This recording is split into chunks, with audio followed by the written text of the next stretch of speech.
Ya pemirsa, hari ini Presiden Prabowo Subianto melakukan perombakan kabinet. Ini kalau kita ingat sepanjang setelah dilantik ini adalah yang kedua. Dan hari ini kita sama-sama menyaksikan ya siapa-siapa saja yang kemudian ini sudah di reshuffle. Dan pemirsa, pemerintah dan juga DPR ini kompak melakukan gaspol RUU perampasan aset. Dan berikut informasinya untuk Anda.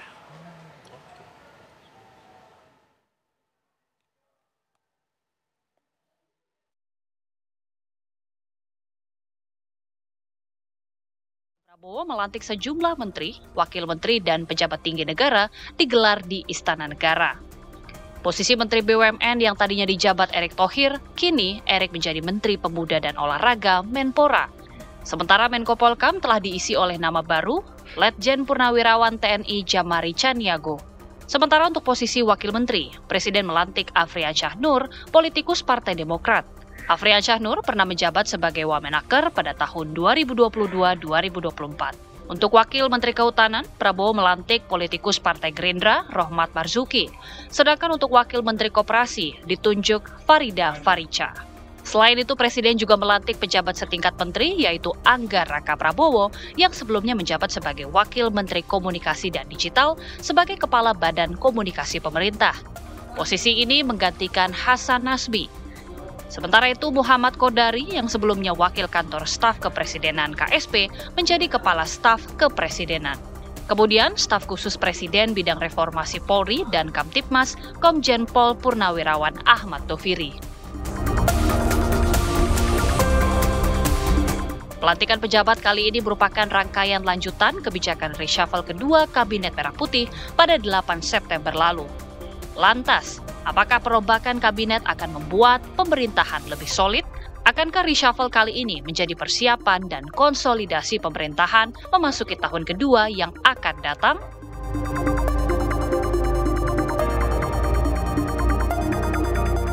Ya, kami akan membahas berkaitan dengan perombakan kabinet yang hari ini sudah dilakukan oleh Presiden Prabowo Subianto. Pemirsa, bersama dengan dua narasumber yang sudah hadir langsung di studio kami dan juga melalui sambungan Zoom. Kita akan sapa satu persatu. Di sebelah saya sudah ada Mas Agung Baskoro yang merupakan pengamat politik dari Universitas Indonesia. Selamat malam, Mas Agung. Malam, Mbak Diara. Apa kabar, sehat ya? Baik, Alhamdulillah. Alhamdulillah. Kemudian juga melalui sambungan Zoom atau virtual sudah bergabung bersama kami Pak Ahmad Riza Patria yang merupakan Wakil Menteri Desa dan Pembangunan Daerah Tertinggal Republik Indonesia, sekaligus juga politikus Partai Gerindra. Selamat malam, Pak Riza. Selamat malam, Assalamualaikum. Waalaikumsalam warahmatullahi. Saya izin ke Pak Wamen terlebih dahulu. Pak Wamen, kalau melihat perombakan kabinet hari ini, sebenarnya pesan apa yang kemudian ini disampaikan oleh Pak Presiden ya? Apakah ini juga turut menjawab desakan maupun juga tuntutan masyarakat yang juga berkaitan dengan masa aksi, suara masa aksi pada akhir Agustus hingga awal September lalu, Pak Wamen? Yang pertama yang ingin kami sampaikan, Bapak Presiden, Bapak Haji Prabowo Subianto itu selalu ingin 3T saya menyebutnya, ya, ini pemahaman saya selama ini mengenal beliau. 3T apa? Beliau selalu ingin memberikan yang terbaik.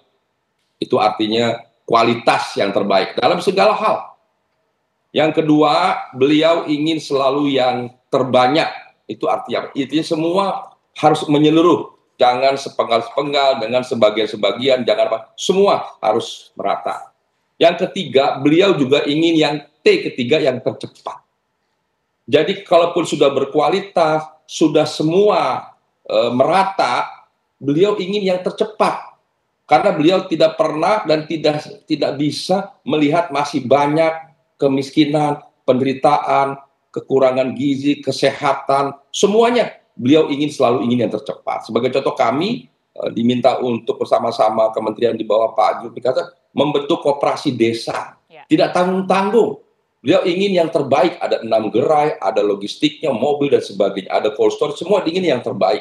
Sehingga ekonomi desa akan tumbuh berkembang yang pada akhirnya kesejahteraan masyarakat desa dapat diangkat dengan program koperasi desa kelurahan. Tidak cukup sampai di situ, Bapak Presiden ingin semua desa, bahkan ditambah dengan kelurahan. Itu artinya semua wilayah Republik ini harus diangkat ekonominya, bangkit, dan maju dan sejahtera. Baik. Dan tidak cukup di situ, beliau ingin yang berbicara mengenai jadi sekali lagi ingin kami sampaikan, itulah pesan penting. Jadi dalam segala hal, kebijakan yang diambil oleh Bapak Prabowo pasti ingin yang terbaik, terbanyak, dan tercepat. Nah, terkait dengan reshuffle, sama. Beliau ingin jajaran kabinetnya adalah kabinet yang terbaik, ya. Tentu tidak berarti yang diganti itu tidak baik, tidak berarti yang diganti tidak profesional. Tentu beliau dalam masa hampir 1 tahun ini melihat posisi masing-masing, dan saya yakini bahwa perombakan ini dimaksudkan agar pemerintahan lebih baik, lebih efektif, dan lebih cepat mengatasi masalah-masalah, termasuk lebih responsif terhadap harapan masyarakat. Baik, Itu tentunya saya kira diharapkan yang paling penting. lebih baik dari Bagaimana? sebelumnya begitu ya, sesempurna mungkin pemerintahan dari Pak Prabowo ini. Iya, tentu Tapi kalau semua dari pemimpin secara waktu ingin Pak memberikan Ariza, yang terbaik. secara waktu ini apakah memang suasana kebatinan dari pemerintahan Prabowo ini mendadak untuk melakukan reshuffle ini kah? Mengingat juga ini dilakukan sebanyak 2 tahap begitu ya, kira-kira sekitar pekan lalu ini juga sudah diumumkan, dan saat ini juga kembali melakukan reshuffle. Masyarakat kalau bilang ini adalah jilid 2-nya gitu Pak Riza. Ini sebenarnya bagaimana suasana kebatinan dari Presiden sendiri? Ya, soal jilid 2, jilid 1 dan sebagainya itu kan soal masalah waktu saja. Dia tentu punya kesibukan, ya, juga disesuaikan dengan waktu, dengan situasi dan kondisi. Tentu seperti ketika bergantinya Menpora, bergantinya Menko Polhukam, tentu beliau perlu waktu yang lebih tepat. Mungkin ada masalah-masalah teknis, apakah yang bersangkutan kebetulan tidak di tempat dan sebagainya. Saya kira itu masalah teknis kalau soal waktu. Tapi seyogianya semua dimaksudkan untuk memberikan yang terbaik, ya. Jadi tidak masalah apakah jilid 1, jilid 2 dan sebagainya. Dulu setiap pemerintahan juga kan semua melakukan perbaikan-perbaikan, reshuffle kabinet itu.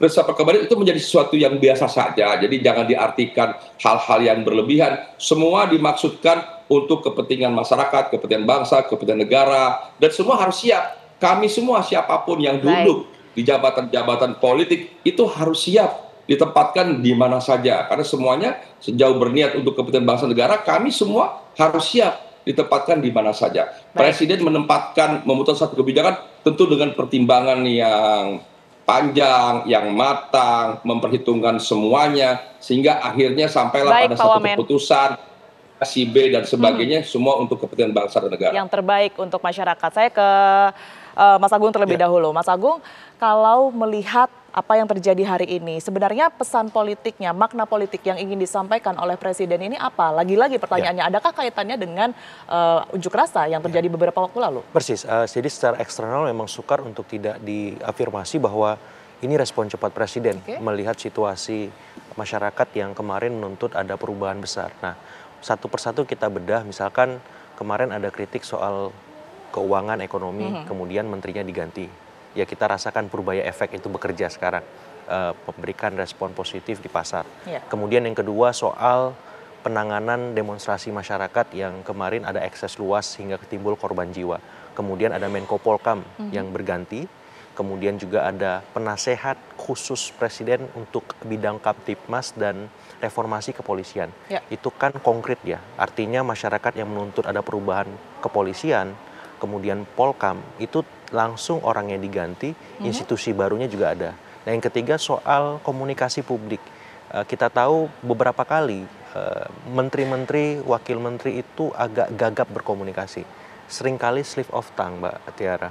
Kemudian juga agak gagap mensosialisasikan program-program Presiden Prabowo yang besar, bagus, yang tadi kata Bang Riza, 3T itu.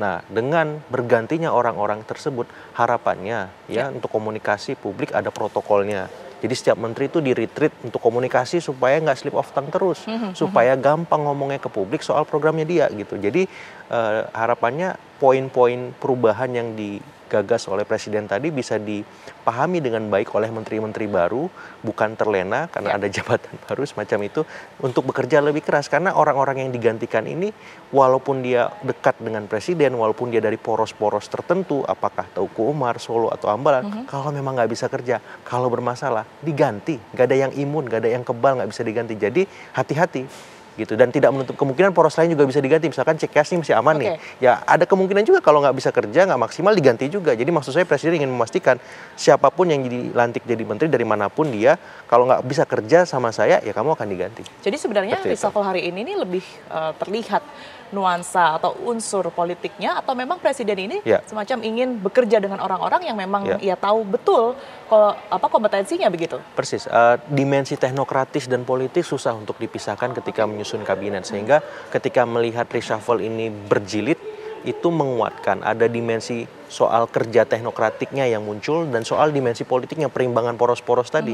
Ya kalau misalkan dilihat ini ada penyesuaian poros Solo, ada penyesuaian poros Teguh Umar misalkan, ya itu hal wajar karena Presiden ingin memastikan dia yang memegang bandul itu, dan tak ada istilah matahari ganda ya, atau matahari kembar yang sering kali kita dengar beberapa waktu silam. Tapi dengan sekarang orkestrasi itu penuh di tangan Presiden, dari Polkam orangnya Hambalang, dari komunikasi orangnya Hambalang. Jadi Hambalang porosnya, yang lain mestinya menyesuaikan supaya apa? Supaya ada harmonisasi sinergi yang lebih optimal karena bandulnya di istana seperti itu. Saya ke Pak Wamen terlebih dahulu. Pak Wamen, kalau tadi disebutkan oleh Mas Agung, ini nampaknya banyak juga yang dari orang-orang dekat dari Pak Prabowo ya, bisa dikatakan bahwa beberapa posisi ini ditempati dari mereka-mereka yang dari Hambalang begitu, tanda kutip. Nah ini apakah memang secara kebetulankah Pak Presiden mempercayai orang-orang ini, atau memang publik bisa mengatakan ingin meninggalkan bayang-bayang dari pemerintahan lama dan yang kemudian ini dibentuk orang-orang yang baru, Pak Wamen? Ya begini, setiap pemimpin atau setiap presiden kan tentu ingin mencapai satu tujuan untuk kepentingan bangsa negara yang lebih baik, sejahtera, maju, dan seterusnya. Dan kabinet menjadi penting. Menyusun kabinet itu bukan pekerjaan banyak, bukan pekerjaan mudah, itu banyak pertimbangan, ada pertimbangan politik, pertimbangan dukungan, pertimbangan semua dipertimbangkan.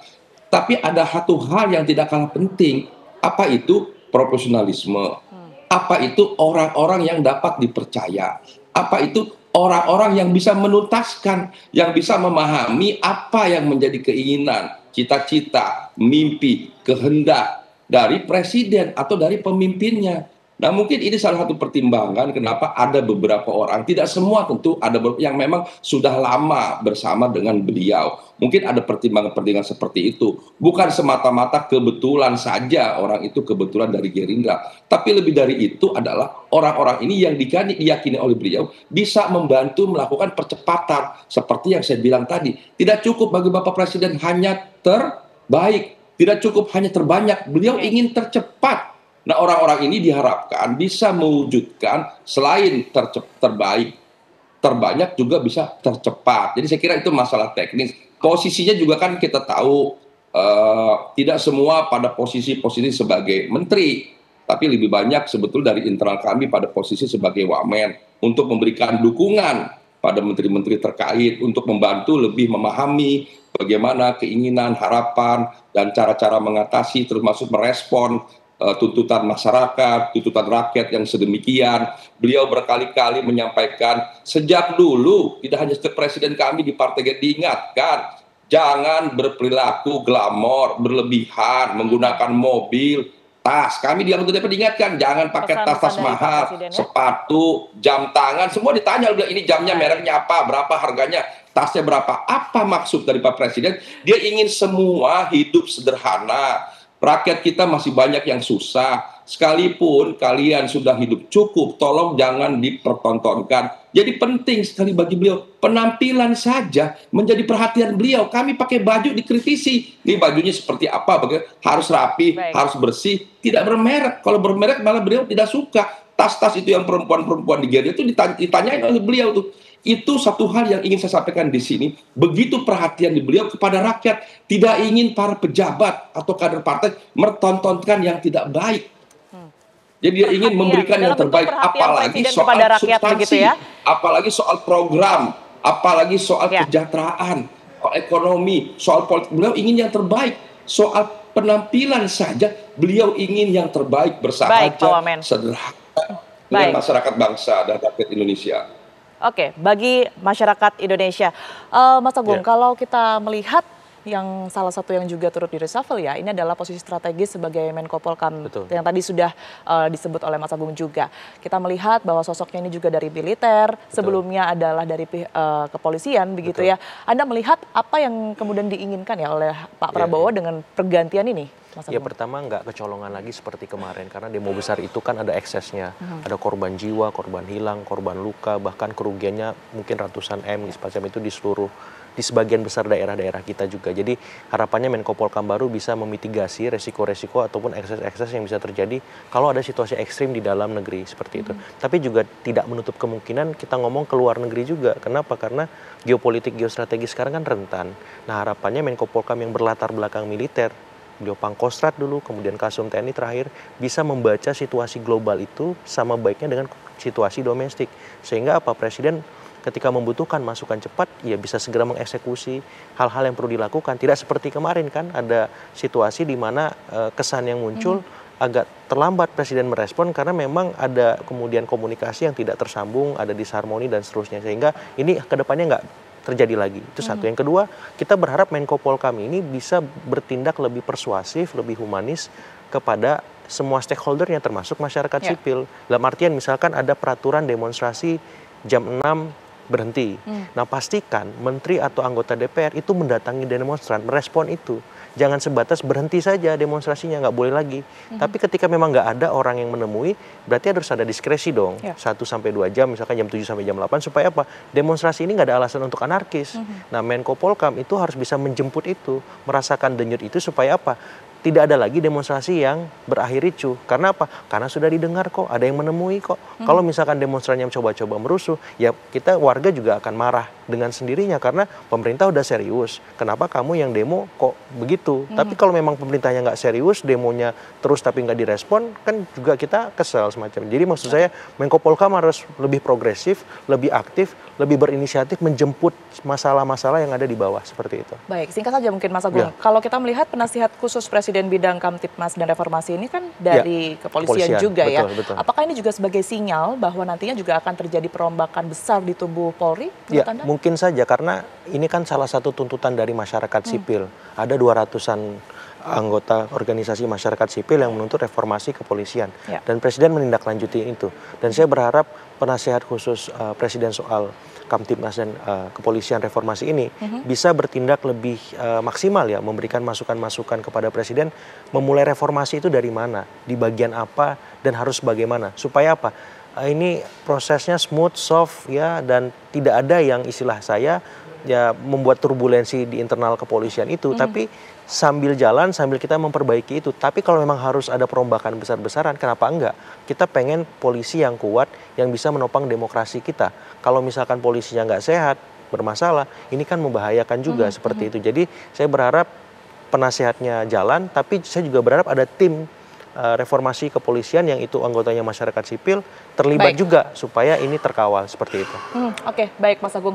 Pertanyaannya kemudian adalah fokus dari pemerintahan Pak Prabowo ini ke depannya kemana setelah adanya reshuffle ini? Apakah mengenai politik saja atau kemudian keamanan? Karena memang beberapa hal berkaitan dengan keamanan ini juga menjadi fokus utama begitu ya. Tapi kami akan bahas pemirsa usai jeda berikut ini. Tetaplah bersama kami di Apa Kabar Indonesia Malam.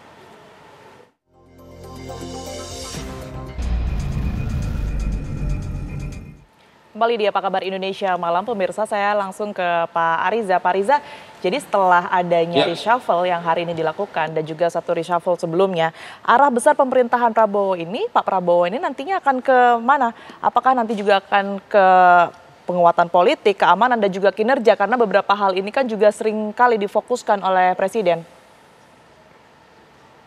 Ya tentu sebagai Presiden kan pemimpin seluruh bangsa, pemimpin seluruh program, pemimpin mengatasi semua masalah. Jadi tidak bisa dipilah-pilah. Tentu kalau bicara utama, dimanapun kita berada, keamanan menjadi faktor yang penting.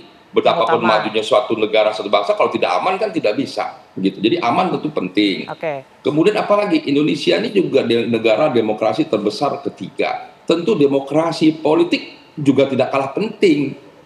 Kemudian karena kita bangsa yang besar, yang berkembang, yang ekonominya masih ada di pedesaan. Jadi ekonomi juga penting. Jadi 3 hal ini tentu penting. Apa itu tadi? Soal keamanan penting, soal politik menjadi penting, soal ekonomi penting, apalagi soal agama itu penting karena kita masyarakat yang beragama, bangsa yang beragama, dan bangsa kita bangsa yang sangat heterogen. Jadi tentu masalah agama juga tidak kalah penting. Apalagi mau disebut masalah pendidikan, bangsa kita penting mengangkat pendidikan masyarakat bangsa itu menjadi perhatian Bapak Prabowo.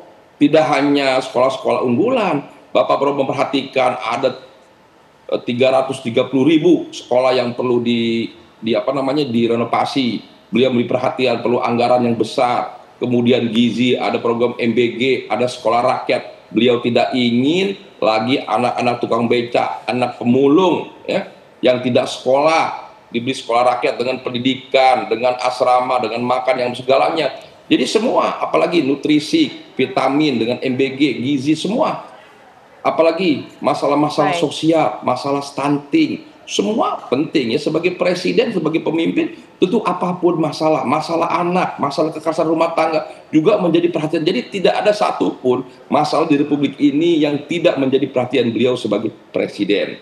Tentu semuanya harus diuraikan oleh para pembantunya. Pembantunya harus paham, semua menteri, wamen, dan seluruh jajaran kabinet harus mengerti apa yang sering saya sampaikan menjadi mimpi presiden, cita-cita presiden, keinginan presiden, dan tentu program visi misi presiden apalagi sudah dituangkan dalam RPJMP dan seterusnya. Jadi saya kira tugas kita semua sebagai pembantu presiden dan tentu juga seluruh masyarakat tidak sekedar mendukung, tapi menjadi bagian yang ikut bergerak bersama-sama, mengawal, membantu agar semua program pemerintahan ini segera berjalan dengan baik. Buat siapa? Tentu buat seluruh rakyat, seluruh bangsa, seluruh masyarakat. Jadi saya ingin mengajak semua ini, resapel ini sebuah proses yang biasa saja. Yang paling penting adalah sejauh mana semua yang diberi amanah ini bekerja dengan sebaik mungkin. Dan kita semua sebagai warga bangsa menjadi bagian pemerintahan ini, menjadi bagian satu negara untuk memberikan kontribusi terbaiknya dimanapun kita berada, apapun posisi kita, apapun agama, suku bangsa, siapapun warga bangsa harus memberikan yang terbaik. Kontribusi apa, prestasi apa yang sudah kita buat bagi bangsa dan negara. Kami tangkap poinnya. Ya, saya ke Mas Agung. Mas Agung, seluruh aspek difokuskan oleh Pak Presiden, baik itu dari politik, hukum, dan juga keamanan, serta kinerja tentunya ya. Tapi kalau Anda melihat dengan adanya langkah dan juga pergerakan yang terjadi belakangan ini, apakah nantinya juga memicu ada kemungkinan reshuffle kesekian, Mas Agung? Ya, ini tergantung kinerja anggota kabinet yang lama ya, karena tuntutan publik kan makin kesini makin konkret, makin jelas macam itu. Misalkan sudah ada reformasi kepolisian dalam sebuah tim, dalam sebuah misalkan penasihat khusus presiden. Nah, kita menunggu misalkan bagaimana reformasi partai politik. Karena ini akar muasal kenapa anggota-anggota dewan kemarin itu problematik dan bermasalah misalkan. Nah, ini kita tunggu nih, kapan reformasi partai politik lewat misalkan revisi undang-undang pemilu itu terjadi. Supaya sistem pemilu sehat, partai politik kita membaik, sehingga orang-orang di dalam partai itu benar-benar orang-orang yang berkualitas, orang-orang yang punya integritas, bukan hanya sekedar punya isi tas macam itu. Sehingga masyarakat ketika nanti memilih anggota dewan itu benar-benar yang dari yang terbaik semacam itu di setiap dapil. Nah, ini yang kita tunggu. Langkah berikutnya bagaimana memastikan proses perubahan ini juga berlangsung di partai politik. Karena kalau partai politiknya sehat, baik, kiranya mungkin 50% atau sekian puluh persen masalah negeri kita akan selesai dengan mudah. Karena ini yang harus kita kuatkan, partai politik kita, supaya lebih baik, lebih sehat seperti itu. Tanggapan Anda Pak Wamen bahwa memang penguatan partai politik ini juga bisa dikatakan harus menjadi fokus pemerintahan juga ya, karena banyak masyarakat yang turut bergantung dengan perwakilan masing-masing bahwa pesan mereka juga akan tersampaikan kepada pemerintah melalui partai-partai politik dan juga kader-kadernya. Ya memang demokrasi kita kan memberikan ruang bagi partai politik tidak hanya hadir tapi berkembang dan maju, bahkan partai diberi kesempatan ruang untuk memberikan kontribusi terbaiknya bagi pembangunan bangsa. Partai politik ada di DPR, ada di kabinet, bahkan ada di tempat-tempat lain. Tapi bukan soal partai politik, tapi perwakilan dari seluruh masyarakat bangsa. Ya, jadi saya kira yang paling penting bukan hadirnya partai politik di mana saja, tapi yang paling penting ada putra-putri terbaik bangsa hadir di semua tempat. Apakah itu dari partai politik, dari kelompok agama, kelompok daerah, kelompok profesi, atau berbagai ormas, komunitas, itu silakan saja. Semua mendapatkan kesempatan yang sama untuk diberi kesempatan memberikan kontribusi terbaiknya bagi bangsa negara. Namun saya setuju perlu ada penguatan, perlu ada perbaikan. Kasus Baik, Pak Wamen. Agustus yang kemarin menjadi momentum yang baik bagi kita semua, termasuk bagi partai politik untuk lebih memperhatikan, untuk lebih dekat, untuk lebih responsif. Semua partai politik Kami tangkap poinnya, Pak Wamen. Semua partai politik setelah kejadian kemarin melakukan perbaikan. Baik, Pak Wamen, sayang sekali durasi kami sudah habis.